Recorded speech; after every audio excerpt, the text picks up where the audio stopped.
407 years ago, our fathers brought forth on this continent a new nation, conceived in liberty, and dedicated to the proposition that all men are created equal. Now we are engaged in a great civil war, testing whether that nation, or any nation so conceived and so dedicated, can long endure. We are met on a great battlefield of that war.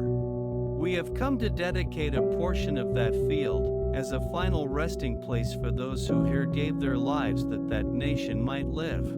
It is altogether fitting and proper that we should do this. But, in a larger sense, we cannot dedicate, we cannot consecrate, we cannot hallow this ground. The brave men, living and dead, who struggled here, have consecrated it, far above our poor power to add or detract.